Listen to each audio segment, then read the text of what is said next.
कौन ब्रह्मा का पिता है, कौन विष्णु की मां, शंकर का दादा कौन है, हमको दे बता। ये जानने के लिए कृपया सुनिए। जगत गुरु तत्वदर्शी संत रामपाल जी महाराज के अमृत वचन सर्व पवित्र धर्मों के पवित्र शास्त्रों के आधार पर।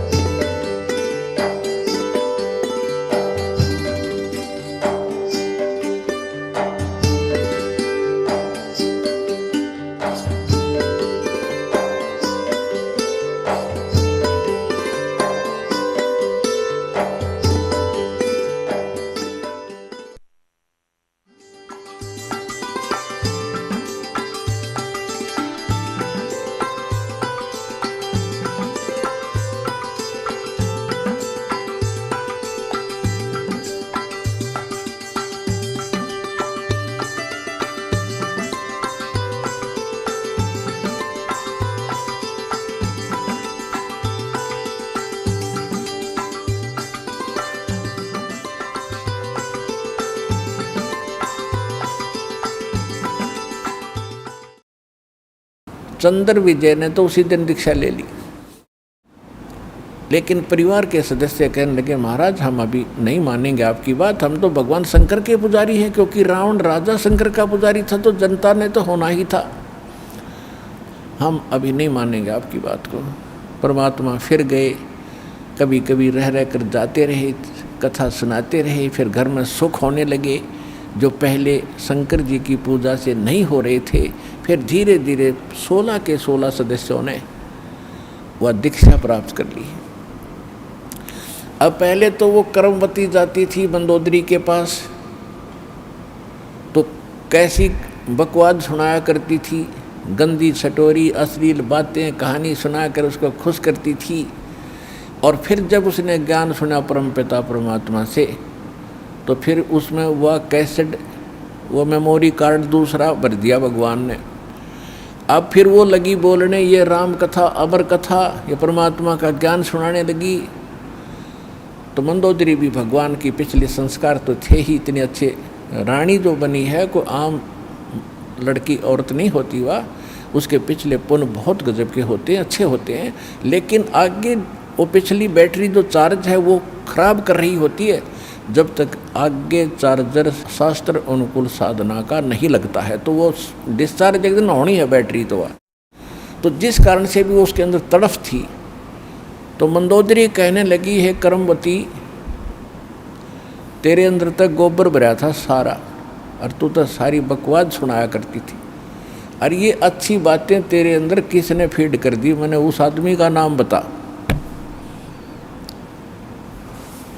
तेरे को तो सुधारना बड़ा मुश्किल था, और तू आज इतनी बड़ी आवाज़ बता भगवान के सत्र की, मैंने ये बता किसने भरा तेरे अंदर ये अच्छा माल। तब उसने बताया कि हमारे घर एक ऋषि आते हैं, उनका नाम मुनिंद्र जी है, और बहुत अच्छी कथा सुनाते हैं, उनके मुख से सुन लेगी तो रानी आप तो गदगद हो जाओगी। तो मंदोदरी ने कहा कि अब के जब तेरे गुरुजी आवे तो मेरे पास बुला के लाना। परमात्मा ने जाना ही था, तो मंदोदरी की रानी थी, रानी को एक नौकरानी का आदेश था, तो उसने सबसे पहले यही प्रार्थना रखी कि प्रभु हमारी राजा की रानी बहुत अच्छी है, मंदोदरी नाम है, और वह कह रही थी कि आपके गुरुजी को यहाँ बुला के लाना, मैं विचार सुनूंगी उनके।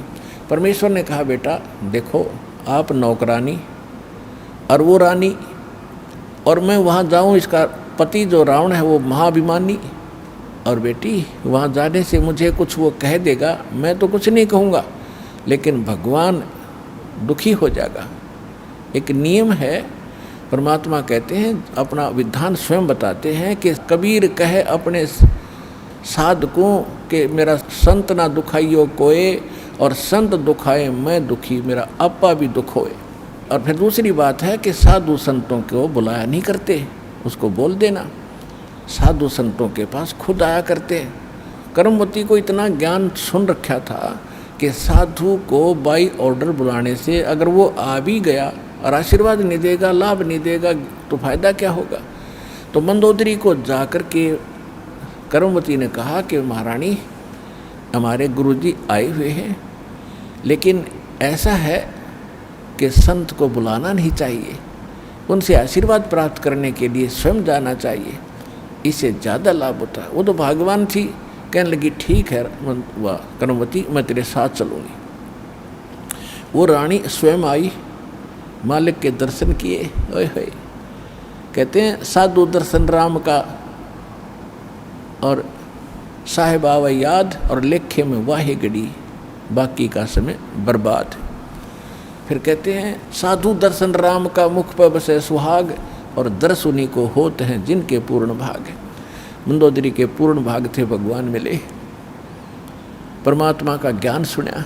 कुछ कर्मवती से सुन रखा था मंदोदरी ने, और फिर भगवान के मुख से सुना तो जल्दी असर हो गया। दीक्षा की प्रार्थना की, मालिक ने दीक्षा दे दी, शिक्षित हुई। उसके बाद उसने कथा सुनानी शुरू की अपने पति से। स्वाभाविक होता है, अगर पति को ज्ञान होता है तो सबसे पहले वो चाहता है मेरी पत्नी माने, इसका भी कल्याण हो। दुर्भाग्य है वो ना मानती, उसके कर्म उसके साथ हैं।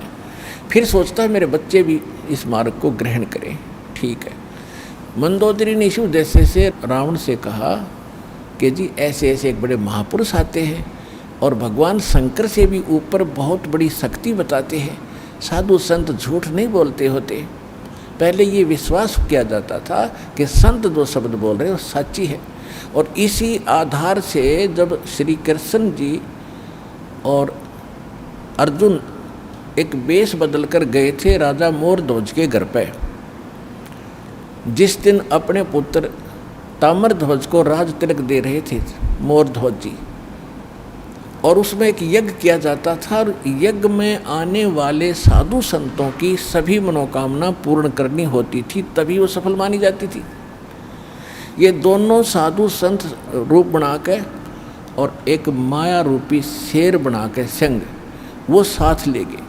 तो मोरध्वज और ताम्रध्वज और उसकी पत्नी थी वह मोरध्वज की, ताम्रध्वज की माँ, उन तीनों को पता चला तो नौकरों से कहा कि बुला के लाओ साधु संतों को, भोजन कर लेंगे। तो उन्होंने कहा कि नहीं, वो रानी और राजा स्वयं आए हमें यहाँ लिवाने के लिए, तब हम उसके घर पे कदम रखें। तो तीनों जने, पुत्र भी, रानी भी और राजा भी, उन साधु रूप में विराजमान श्री कृष्ण और अर्जुन, और साथ में उनका शेर खड़ा, उनको लिवाने के लिए मोतियों के थाली भर कर लेकर गए। और तब वो वहाँ आए तो मोरध्वज ने कहा महाराज भोजन प्रसाद पाओ। श्री कृष्ण रूप में, साधु रूप में श्री कृष्ण जी ने कहा कि पहले हमारे शेर को आहार कराओ, फिर हम बाद में आहार करेंगे। और ये मांस खाएगा लेकिन मनुष्य का खाता है, और मनुष्य के विषय में समझ लो कोई पल्लेदार पकड़ के मत ले आना, ये तुम्हारे घर के सदस्य का मांस खाएगा। और सुन लो कि जो आज इस शेर सिंह का जो आहार बनेगा और उसकी मृत्यु होगी, वो सीधा स्वर्ग जाएगा। अब उस समय इतना विश्वास किया जाता था कि संत जो कह रहा सत्य, और इस सत्य को मानकर मोरध्वज चाहता है कि आज मेरा दाव लगे। तो कहता महाराज मेरा नंबर लगा दो, मेरा मांस शेर के लिए काट दो, और आरे से काटना था कि मुझे काट दो, और देखो बच्चा जवान हो गया, इसको राज तिलक कर देता हूँ, फिर मैं फ्री हूँ, और ये माँ बेटा दोनों अपना राज करेंगे। अब रानी ने सोचा कि राजा ला गया दाव, आज कहते संत कह रहे हैं कि आज जो मर गया स्वर्ग में, ये तो मरना कल भी है, परसों भी है, ये तो जाना ही है, इससे बढ़िया मौत कब होगी। तो अब उन्होंने आपस में एक ये कहते हैं लालच करे तो ऐसा करे। रानी ने कहा देखो जी व्यवहार की बात है, मैं पति भरता पत्नी हूँ, और मेरे से पहले मेरा पति की मृत्यु होगी तो मेरा कोई जीवन नहीं है, मेरा काम पूरा हुआ। इनको संतान की आवश्यकता थी, संतान इनको दे दी, ये बच्चा जवान हो गया, इसका विवाह करो। खाना बनाने वाले इनके पास नौकर हैं, और लड़का अभी बालक है, आपकी गाइडेंस की इसको ज़रूरत है राजकाज में, और मेरा काम पूरा हुआ, मेरा नंबर लाओ जी। अब उनको पक्का पता था कि जो साधु कह रहे सच्ची है, तो उस समय इतना विश्वास था। फिर ताम्रध्वज ने खुद कहा कि नहीं जी, मैंने आपकी सेवा क्या की आज तक, तो आपने पाला ही पोसा हूँ, मेरे ऊपर आपका भार बना हुआ, आपके स्थान पर मैं अपना मांस दूंगा, शेर को अपनी जान दूंगा। तो कहने का भाव ये है कि पुण्यात्माओं, साधु संतों के वचनों पर विश्वास किया जाता था। इसी आधार से परमात्मा ने जो मंदोदरी को कहा था कि तुम्हारे शंकर से ऊपर एक और परम शक्ति है, ये तो नाशवान है, इनके द्वारा दिया गया जो सुख है अक्षीणिक है, ये आपके प्रारब्ध के कर्म को नहीं काट सकते। मंदोदरी ने सारी सच्ची मानी क्योंकि साधु कह रहे थे, दूसरी बात नहीं, फिर बातें खत्म होगी। ये तो बात कोई बताने वाला मिलता ही नहीं था उस समय, तो ये सारे नकली थे, उनकी बातों को हम ऐसे ही दृढ़ता से मानते रहे। अब मंदोदरी ने फिर वो लंकापति रावण को सुनाना चाहा। रावण के अंदर तक गोबर भरा था अहंकार शक्ति का, शंकर भगवान की पूजा करके सिद्धियां प्राप्त कर रखी थी, और मांस खावा शराब पीवा उसका यह अच्छी बात कैसे स्वभाव है। तो वो कहने लगा कि ए मूर्ख, तो शंकर भगवान से ऊपर मानती है, देख मेरे क्या ठाठ करा के हैं, 1 लाख मेरे पुत्र हैं, 1.25 लाख मेरे नाती हैं, और देख सोने की लंका बना रखी है, अरे क्या देगा तुझे वो भिखारी। मंदोदरी ने बहुत कोशिश की पर बुद्धि भ्रष्ट के बाद पल्ला पड़ी नहीं। फिर मंदोदरी ने कहना ही बंद कर दिया। उसके बाद फिर क्या होता है कि उसने सोचा चल और कोई मेरी चर्चा सुनने वाला नहीं, ये ऐसा ज्ञान है इंसान दूसरे को सुनाए बिना रह नहीं सकता। तो उसने अपने देवर रावण के छोटे भाई विभीषण से समझाया ये ज्ञान, और विभीषण ने ये ज्ञान स्वीकारा, और विभीषण ने भी परमात्मा से दीक्षा ली और वो भक्ति की। अब हम आते हैं उस बात पर कि जिस समय सीता जी का अपहरण हो गया और उसकी खोज हो रही थी, कोई पूर्व में ढूंढ रहा था, कोई पश्चिम में खोज रहा था, कोई उत्तर कोई दक्षिण में। जैसे किसी की गाय गुम हो जाए, कोई इधर घूम रहा है, कोई इधर ढूंढ रहा है, कोई ऐसे हो रहा, ऐसी दशा थी। अब यहाँ इस कथाओं से आपको बहुत सा निर्णय मिलेगा, और आपने ये कथा खूब सुन रखी थी पर इनका निष्कर्ष नहीं निकाला था। अब जैसे जड़ी बूटियाँ रखी हैं और उनकी गुण भी लिख रखे हैं, बड़ी अच्छी हैं, लेकिन उनसे औषधि बनाने वाला जब तक नहीं मिलेगा तो उन जड़ियों से क्या लाभ है, उनके ज्ञान से भी, उनकी कथाओं से भी। आपने ये भी सुना होगा कि जिस समय श्री रामचंद्र जी की सीता उठा ली गई थी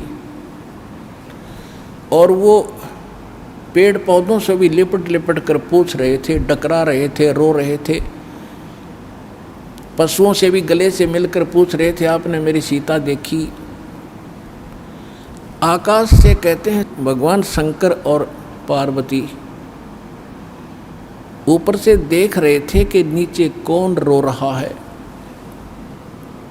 तो भगवान शंकर ने उनको प्रणाम किया ऊपर से ही, क्योंकि ब्रह्मा विष्णु शिव ये 3 भाई हैं। ब्रह्मा जी बड़े हैं, विष्णु जी बीच वाले हैं, शंकर जी सबसे छोटे हैं। और पार्वती जी तो शंकर भगवान को सुप्रीम पावर मानती थी, एक तो पति परमेश्वर, फिर महादेव नाम से जाने जाते थे। तो पार्वती जी ने कहा कि आप महादेव होकर के किसको नमन कर रहे हैं, कि सामने त्रिलोकीनाथ भगवान विष्णु है, नीचे उनकी पत्नी सीता को कोई उठा ले गया है, वो लीला करने आए हुए। अपने बड़े भाई यानी भगवान को, विष्णु भगवान को मैं प्रणाम कर रहा हूँ। अब पार्वती जी ने सोचा कि भाई भगवान रोए, ये दोनों बात नहीं हो सकती। ये रामचंद्र दशरथ पुत्र है, ये रो रहा है, भटक रहा है, इसको आप परमात्मा कह रहे हो। भगवान शंकर बोले पार्वती आप नहीं जानते, ये सचमुच ऐसा ही है, इनको अब नहीं कोई पहचान पा रहा है। तो पार्वती ने कहा कि मैं परीक्षा लूँगी और सीता रूप बना कर जाऊँगी, यदि ये मुझे पहचान लेगा तो मैं मान लूँगी वो भगवान है, और नहीं तो मैं कतई नहीं मानूँ। तो भगवान शंकर ने कहा कि यह गलती मत करना, यदि तूने सीता रूप बना लिया तो तू मेरे काम तक गई, तू मेरे बड़े भाई की पत्नी का रूप बनाओगी तो मेरे लिए पत्नी रूप में स्वीकार्य नहीं रहेगी, तो माँ के तुल्य हो जाएगी। उस समय तो पार्वती ने कहा कि ठीक है, नहीं मैं नहीं जाऊंगी जी। अब शिव जी गए सैर सपट्टे को, और आदत है ये, इस मन का स्वभाव है कि क्या पता चलता, अभी 2 मिनट में परीक्षा लेकर आती हूँ। सीता रूप बनाया, रामचंद्र जी के सामने खड़ी होगी, जिधर से रास्ते में खोजता हुआ जा रहा था। रामचंद्र जी ने कहा कि हे दक्ष पुत्री माया, हे राजा दक्ष की बेटी, आप भगवान शंकर को कहाँ छोड़ आई, अकेली कैसे वन में? तो शर्मिंदा हुई और कहा कि सचमुच शंकर भगवान जी आपको ठीक ही प्रणाम कर रहे थे, नमन कर रहे थे, आप तो सचमुच भगवान हैं। अपने आत्मा यहाँ देखना एक पॉइंट सोचने का है। श्रीमद् भगवद गीता अध्याय नंबर 7 के श्लोक नंबर 6, 7, 8 में स्पष्ट किया है कि ये काल बोलता है गीता को, जो ब्रह्मा विष्णु में इसका पिता है।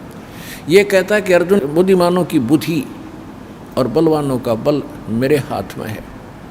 जब चाहे स्विच ऑन कर दूं इनकी बुद्धि का, और जब चाहे ऑफ कर दूं। जैसे महाभारत के अंदर अर्जुन को ताकत दे दी और लाखों लोगों का नाश कर दिया उस काल से प्राप्त शक्ति से, और फिर वही अर्जुन जब श्री कृष्ण जी का निधन हो गया था, हत्या हो गई थी, और सारे यादव आपस में लड़ मरे थे, उनकी पत्नियों को लेकर आ रहा था। रास्ते में जंगली लोगों ने, भीलों ने अर्जुन को पीटा, लूटा, और वही धनुष जिसे महाभारत का युद्ध जीता था वो साथ लिए रहता था उसको, और उस दिन उसके हाथ नहीं उठे, खड़ा खड़ा कांपा वो।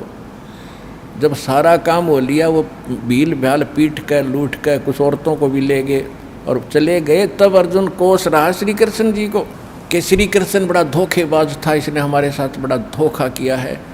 पहले तो मुझे शक्ति दे दी और ना जाने कितने जीवों का नाश करा मैंने, और आज मैं खड़ा खड़ा पिट रहा हूँ, वही अर्जुन हूँ और वही गांडीव धनुष है मेरे पास, आज ये मेरे से प्रतिज्ञा भी नहीं चढ़ाई जा रही इसकी।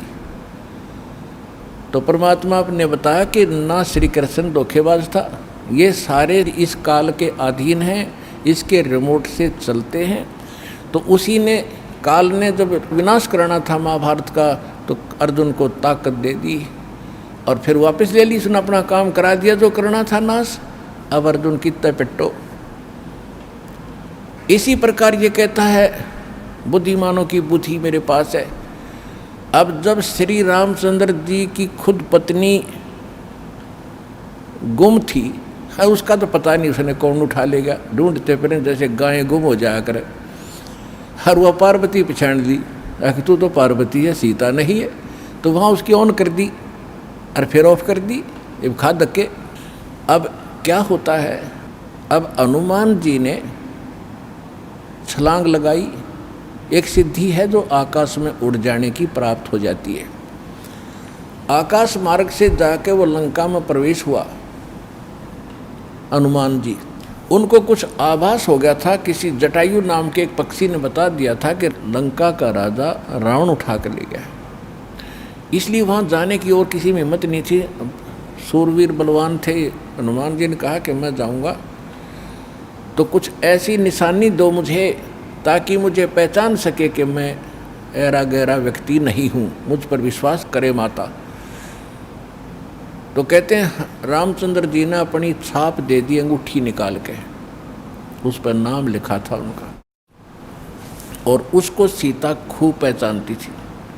उधर से सीता को घना दुखी कर ही रखा था, सता रखा था रावण ने, एक नौलखे बाग में छोड़ रखा था और उससे रोजाना यातना दिलाता था और अपनी पत्नी बनने की स्वीकृति वो उससे करवाना चाहता था, वो उसने स्वीकार नहीं की। और रावण को एक श्राप लगा हुआ था कि तू कभी किसी औरत के साथ बलात् नहीं कर सकेगा, स्वेच्छा से कोई संपर्क हो तो वो अलग बात है, लेकिन तू किसी का ऐसे ज़बरदस्ती नहीं कर पाएगा, नहीं तो गल जाएगा तू। इस डर से वो ज़बरदस्ती नहीं कर पा रहा था और उधर से उसको पीड़ित कर रहा था कि स्वयं यश कर दे। लेकिन वो सीता ने नहीं किया था। एक वृक्ष के नीचे बैठी थी और अपने कर्मों को कोस रही थी। छोटा सा रूप बनाकर एक बंदर का हनुमान जी उसी वृक्ष के ऊपर बैठ गए थे। यातना देने के लिए औरतें आई थी तो भी उसने देखा था। जब वो चली गई उसके बाद फिर हनुमान जी ने ऊपर से वह अंगूठी डाल दी। वो तो राजदूत बनकर गए थे। जब अंगूठी देखी सीता ने तो आपने कथाएं खूब सुन रखी हैं, ज़्यादा ना सुनाऊंगा। तो उसने सोचा कि ये बंदर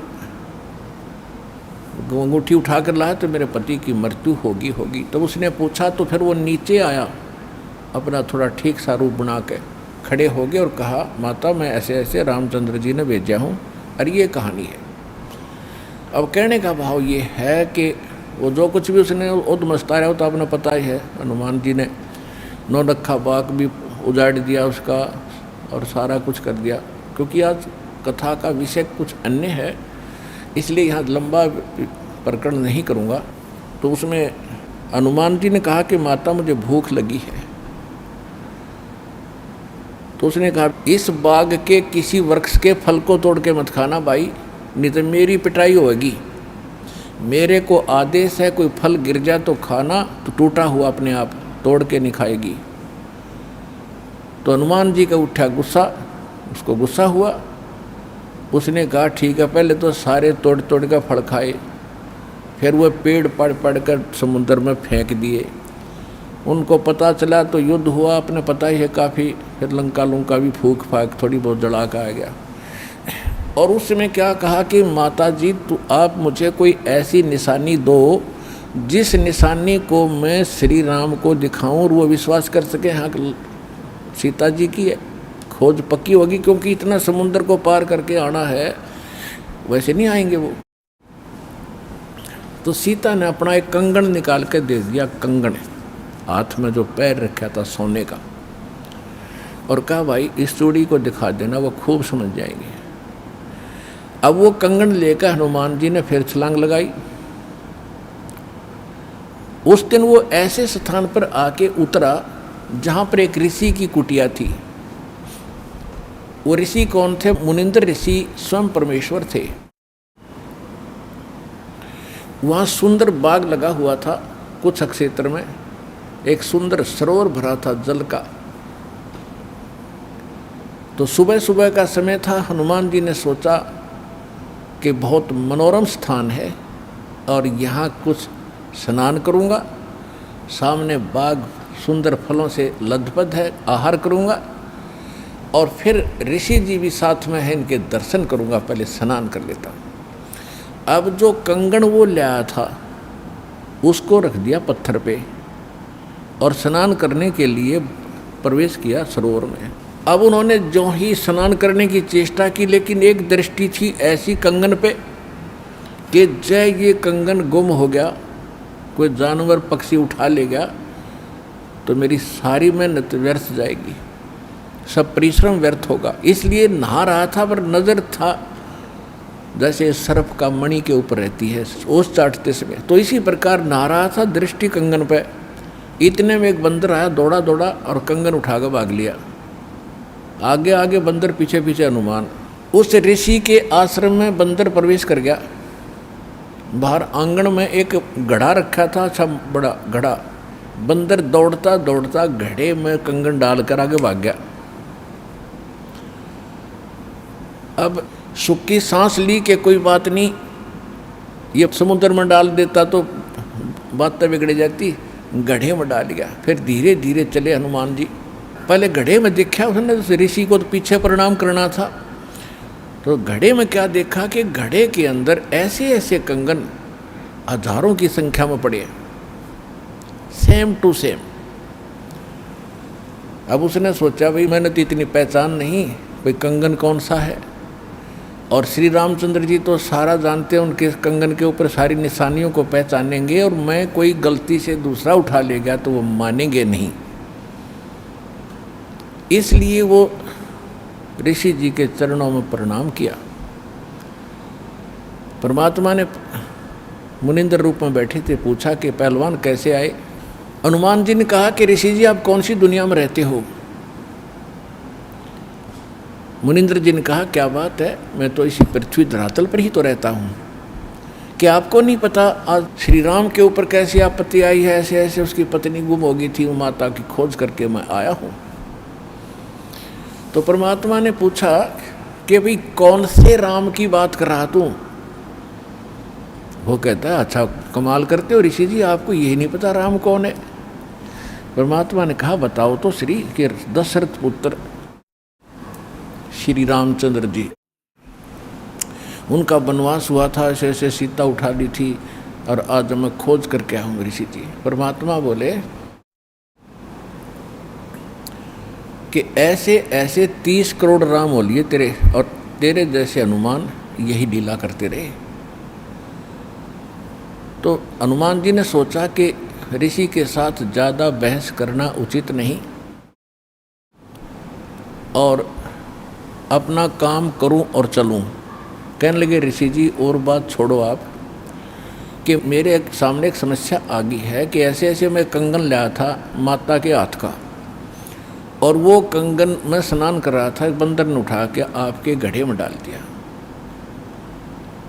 तो परमात्मा बोले ले जा कंगन भाई, जा फिर अपना कर काम, जाओ हनुमान जी ले जाओ कंगन, निकाल ले जाओ, करो जो तूने करना। कहने लगे जी समस्या ये है कि इसमें और भी बहुत से कंगन पड़े हैं और इन कंगनों में पहचान नहीं कर पा रहा हूँ मैं, मेरा वो भगवान सीता जी वाला कौन सा है? परमात्मा बोले अरे भले आदमी तुम लाने वाला और तुझे पता नहीं तो मैं क्या बताऊँ, फिर खोज ले कौन सा है तेरा। तो चिंतित हो गया कि भगवान दया करो। परमात्मा बोले कि जौन सा चाहे वो उठा ले जा और सेम टू सेम पाओगे, इसमें कोई दिक्कत नहीं। कैसे कैसे फिर ये कंगन आए कहाँ से आपके पास? कि अब सुन, मैं कथा सुनाऊंगा तेरे को। जैसे ये रामचंद्र जो आत्मा है ये विष्णु जी की आत्मा है, ऐसे ऐसे न जाने कितनी बार धक्के खा लिए इसने, कितनी बार जन्म लिया, कितनी बार मर लिया। तो प्रत्येक त्रेता युग में ये ऐसा ही होता है। और मैं यहीं बैठा हूँ जब का, मेरी तो बहुत युगों की आयु है, मैं यहाँ बैठा हूँ। पहले इन बातों पर किसी को अविश्वास नहीं होता था। तो हनुमान जी से बताया कि तेरे जैसी आत्मा हनुमान ना जाने कितने बन करा लिए और कितने ये ऐसे कंगन ले लेकर आए हैं, इसी प्रकार वो बंदर उठा कर इसमें डालता रहा है। तो हनुमान जी ने पूछा कि हे ऋषिवर, मान लिया आपकी बात, जो कंगन लेकर हनुमान आता होगा तो वो कंगन तो लेकर भी जाता होगा, कहाँ लेकर जाता है? इस घड़े में मेरी आशीर्वाद से ऐसी पावर है कि डुप्लीकेट कॉपी तुरंत बना देता, एज इट इज, 1 के 2 कर देता है। और नहीं विश्वास है तो ले ये कटोरा उठा के कोई दिया, ले इसमें डाल के देख ले। हनुमान जी ने कटोरी उठा कर उसमें डाली, तुरंत 2 होगी, 1 जैसी। अब वो दोनों को देख रहा कि सचमुच ठीक है। तब हनुमान जी को कुछ विश्वास हुआ कि संत नहीं, ये कोई और ही महापुरुष हैं, बड़े सिद्धि युक्त हैं और सारी कथा को सही जानने वाले हैं। लेकिन कहा महाराज मैं आपकी बात से सहमत हूँ, होगा कोई और भगवान, पर अब मुझे समय नहीं आपकी सारी बात सुनने का, क्योंकि मैं परमार्थ के काम में लगा हूँ। परमात्मा बोले भाई ठीक है, ले जाए, कोई कंगन निकाल ले जाए बेटा, सारे एक जैसे मिलेंगे। वो उठा कर ले गए कंगन को। लेकिन हनुमान जी को फिर भी विश्वास नहीं हो रहा था। जब श्री रामचंद्र जी को दिखा दिया और रामचंद्र जी ने ओके कर दिया, जब हनुमान जी को संतोष हुआ कि 3100 की 100 सच बात है, वो उधर से वो ऋषि की घटना भी नहीं भूल पा रहा था, उधर से फिर युद्ध भी शुरू होना था। कहने का भाव ये है, बात फाइनल होगी कि सीता वहाँ है, सारे लक्षण बता दिए, और वो कंगन को देखकर रामचंद्र जी को विश्वास हुआ। अब समस्या आई कि उसके ऊपर पुल बनाएंगे समुद्र पर। वो कथा आपको सुना दी कि 3 दिन तक स्वयं रामचंद्र जी घुटनों पानी में खड़ा होकर के याचना करता रहा तीसरे दिन जब उसने कहा लक्ष्मण से कि बड़ा अग्नि बांध दे, ये लातों के भूत बातों से नहीं मानते, इसको फूंकता हूँ। 3 दिन हाथ जोड़ता रहा कि हे सागर राज मुझे रास्ता दे दो, ये मान नहीं रहा। तब विपर रूप धारण करके समुद्र आया। उसने कहा कि भगवान ऐसा ना करो, इसमें ना जाने कितने जीव जंतु हैं, सब नष्ट हो जाएंगे, आपको पाप लगेगा। और ये जल सारा समाप्त हो गया तो ये गड्ढा बन जाएगा, हजारों किलोमीटर गहरा, आप फिर भी नहीं जा सकते। कि हे रामचंद्र जी, ऐसा काम करो, सर्प भी मर जाए लाठी ना टूटे। तो वो कारण जानना चाहा तो समुद्र ने बताया कि आपकी सेना में ये नल नील नाम के 2 ऐसे भक्त हैं जिनको इनके गुरुदेव का आशीर्वाद है कि इनके हाथों से पत्थर भी तैर जाते मेरे ऊपर, और कोई चीज़ यहाँ पर फ्लोट नहीं कर सकेगी। अपने आत्माओं यहाँ मान बढ़ाई खत्म करती है। और जितने भी वहाँ आसपास ऋषि महर्षि भगत लोग थे, वो विष्णु पुजारी होते ही थे उस टाइम। तो सब ने पता चला कि विष्णु के अवतार श्री राम आए हैं, श्री राम की पत्नी उठा ली गई है, पता चल गया है वो रावण के यहाँ है, उसके ऊपर चढ़ाई करेंगे, लड़ाई करेंगे। वो मान नहीं रहा। तो नल और नील ये भगत सारे पहुँच गए सेना में, क्योंकि भगत तो हेल्प करें, दुखी ऐसा है कि। तो वो भी सेना में खड़ा पाया आगे दोनों। तो उनको बुलाया गया। रामचंद्र जी ने कहा भी नल नील कौन है, वो आगे आए। अब पुण्यात्माओं यहाँ मार खाता है इंसान, और परमात्मा इस प्रकार की जो हम गलतियाँ करते हैं, अपना भक्ति नाश करते हैं, उसके लिए सतर्क करते हैं। यहाँ पर क्या किया, नल और नील के मन में अभिमान आ गया, अहंकार आ गया कि आज हनुमान भी फेल, रामचंद्र भी फेल, क्योंकि पत्थर नहीं तर रहे, समुद्र पर पुल नहीं बन रहा। हमारे पास ऐसी शक्ति है कि पत्थर रखेंगे तैर जाएंगे, आज हमारी वाह वाह हो जाएगी। अंगद भी फेल, सुग्रीव भी फेल, जामवान भी फेल, ये फेल का चक्कर मारा जीव ने। तो उस दिन वो आए, ना मालिक याद किया। रामचंद्र जी ने पूछा कि तुम्हारे पास कोई ऐसी शक्ति है पत्थर तैर जाते? कहाँ जी है, कि ट्राई करके दिखाओ। उठाया, पत्थर रखा, क्यों अभिमान था कि कर देंगे काम, वो डूब गया।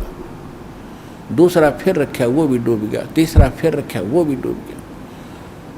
अब रामचंद्र जी समुद्र की तरफ देख रहे हैं, विपर रूप में खड़े थे, ब्राह्मण रूप में, और ये कहना चाह रहे हों कि तू झूठ बोलता था, इनके पास कोई पावर नहीं। तभी समुद्र ने कहा, विपर रूप में खड़े समुद्र ने, क्योंकि ये देवता होते हैं, ये जल जो है ये देवता नहीं है, जल का कंट्रोलर एक देवता है, उसको वरुण कहते हैं। वो आकर खड़ा हो गया। तो वो कह रहा था कि हे नल नील, आज आपने गलती की भाई, आज तुमने अपना गुरु तो याद किए ही नहीं, तुमने तो नाश कर दिया बात का, करो याद उस मालिक को। तब उनको भी याद आया, कहाँ बोल गलती बन गई आज तक। तो यहाँ परमात्मा बताते हैं, जैसे माता गर्भ को रख यत्न बनाए, ठेस लगे तो छन होवे तेरी, ऐसे भक्ति नसावे। जैसे किसी बहन बेटी को गर्भ रहा हो तो उसकी कितनी केयर टेक करती है वह उस लाल को सफल करने के लिए कि मेरा गर्भ पूरा हो और बच्चे का मुंह देखूं मैं। तो वो कैसे चिंतित रहती है, चलते समय भी कहीं ऊंचे नीचे पर पैर ना रखा जा, भगवान मेरा बालक गर्भ खराब ना हो जा। रात को सोती है, करवट लेती है, तब भी एकदम उठ के उधड़क जाती है, कहीं बच्चे पर दाब ना आ गई हो, मेरा गर्भ ना खराब हो जाए। तो कहते हैं जैसे माता गर्भ को और रखे यतन बनाए और ठेस लगे तो छन हो जाता है, तेरी ऐसे भक्ति नसावे। तो इस भक्ति रूपी गर्भ जो आज आपकी आत्मा में परमात्मा के सच्चे शब्द से पल रहा है, इसको इतना संयम से, इतना देखभाल से, यानी सावधानी से इसको परिपक्व करना पड़ेगा। जैसे माता गर्भ को रख है यतन बना और ठेस लगे तो छन हो, तेरी ऐसे भक्ति नसावे। तो छोटी मोटी हम गलती कर देते हैं लापरवाही में, क्योंकि हमने इस लाल की कीमत का नहीं पता, जो आज हमारी आत्मा में सत भक्ति रूपी जो मालिक का मंत्र से गर्भ रह रहा है, यानी आत्मा प्रफुल्लित हो रही है, जो भक्ति रूपी जो लाल हमारे अंदर बन रहा है, इसको ऐसे संभाल के रखना है, ना अभिमान करना है, कोई मर्यादा भंग नहीं करनी है, नहीं तो फिर नुकसान हो जाएगा, आपकी भक्ति नष्ट हो जाएगी। अब उन्होंने परमात्मा को याद किया। रे नल नील यतन कर हार, तब सतगुरु से करी पुकार। रे नल नील यतन कर हार, तब सतगुरु से करी पुकार।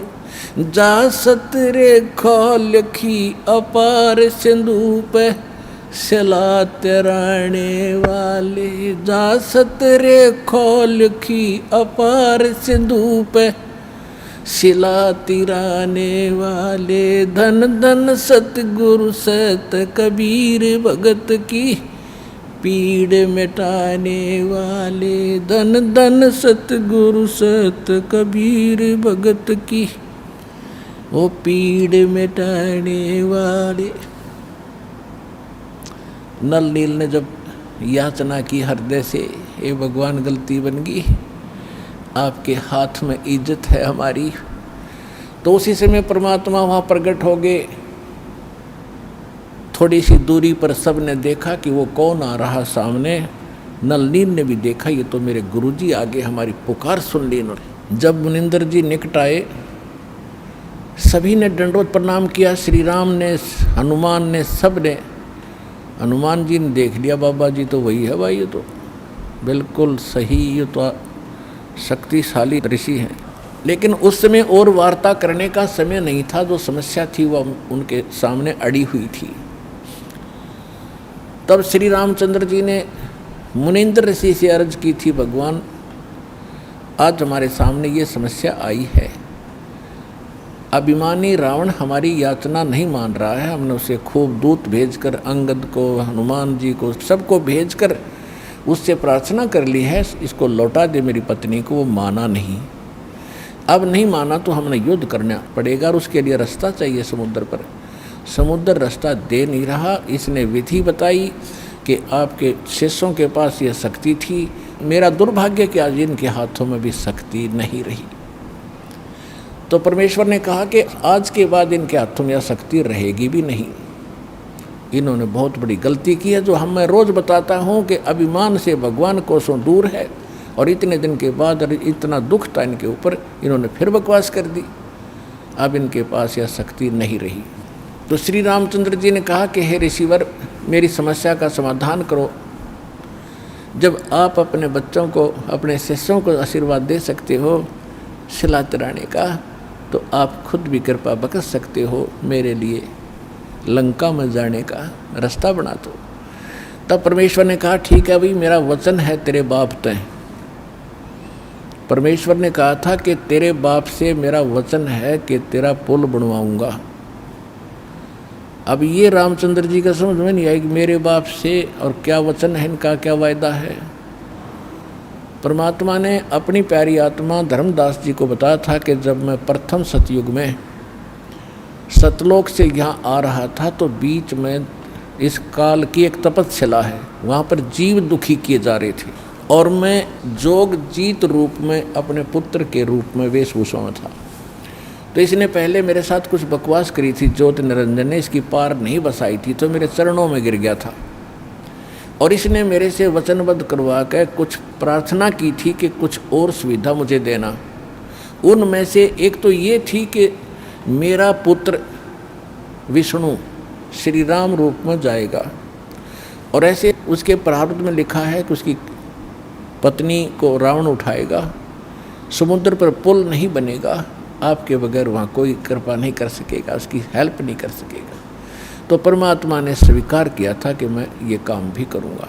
फिर दूसरा वर्ग क्या था कि वो फिर समुद्र के ऊपर उसने जो तीर त्यार दिखा के ज़बरदस्ती धमका के रास्ता लेना चाहा था, इसका प्रतिशोध समुद्र लेगा।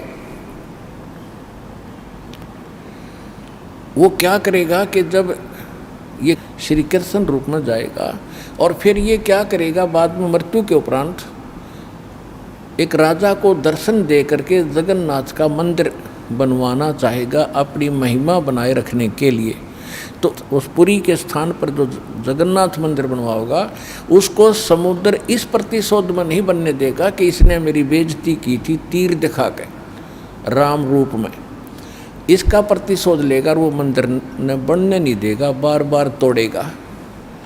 आप उसका मंदिर बनवाना, क्योंकि बच्चे हट कर लेते हैं तो वो मानते नहीं हैं, तो इसलिए वो कह रहा था जी आप दया करिए, मानेगा नहीं।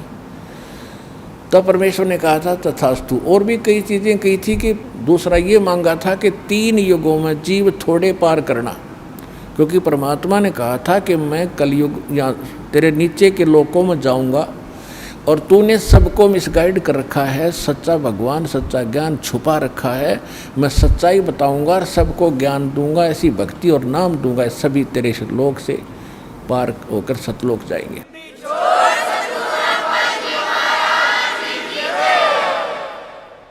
तो इस बात से वो बहुत दुखी हो गया कि तो मेरा नाश करेगा, मेरे बाग को उजाड़ेगा, क्योंकि काल ने हमारे को मिसगाइड करके धोखा करके मूर्ख बना के विवश करके और इस कच्ची बेड़ियों से बांध रखा है, ये शरीर दे दिया, इसमें हाड़ चाम मांस सारा थूक टट्टी पेशाब सारा भरा पड़ा है और हमने इतना प्यारा लगा है ये छूट नहीं जा।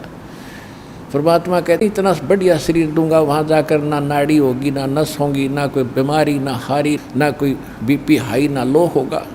तो वो हमने पता ही नहीं था कोई ऐसा भी स्थान है जहाँ ऐसा सुख है। तो परमात्मा ने कहा था तेने क्या हाल कर रखा उन बच्चों का सारा, कोई गधा बना दिया कोई कुत्ता बना दिया, और जो मनुष्य वो कौन से सुखी हैं, उनको ऐसा ज्ञान दूंगा और ऐसा मंत्र दूंगा वो यहाँ भी सुखी होंगे, मेरे साथ सतलोक जाएंगे।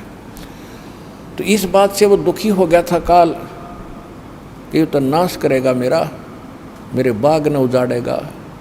भगवान का पता लग गया, सच्चे स्थान का पता लग गया तो यहाँ कौन रहेगा। तो तब उसने चरणों में गिर के रा करके कबीर भगवान से याचना की थी कि 3 युगों में जीव थोड़े ले जाना और चौथे युग में आप कितने ले जाना। और फिर ये पुल बनवाने का, जगन्नाथ के मंदिर को बनवाने का ये भी प्रॉमिस करवाया था। जब उसने सारा परमात्मा ने प्रतिज्ञा कर ली थी तो फिर ये खलनायक है, ये विलियन है, धोखेबाज और ठग है, इसने तुरंत अपना आंखें बदल ली और कहा जाओ जोग जीत संसारा जीव न माने कहा तुम्हारा। कहते हैं 12 पंथ करूँ मैं साजा नाम तुम्हारा ले करूँ आवाजा, और 12 पंथ नाम जो ले ही वो मेरे मुख में आन समोही। और पहले अंश हमारे जाई और पीछे अंश तुम्हारे आई, और जाइयो जोग जीत संसारा। परमात्मा ने कहा था कि फिर मैं त्रेता युग में जाऊंगा, ठीक है भाई, चौथे युग में जाऊंगा कलयुग में और फिर पार कर लूँगा। तने गलती तो मेरे से करवा ही ली। वैसे मालिक ने गलती नहीं की, दाता को पता था कि सच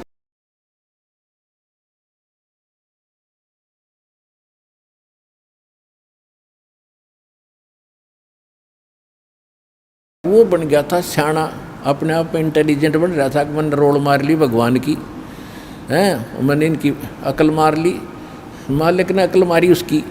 अब वो क्या कह रहा था कि देख लेना कलयुग जब आएगा, पहले मैं अपने दूत भेज कर ऐसा गलत प्रचार करवा दूंगा, ब्रह्मा विष्णु महेश तक सीमित कर दूंगा, कोई पत्थर कोई पानी कोई मंदिर कोई मस्जिद गुरुद्वारा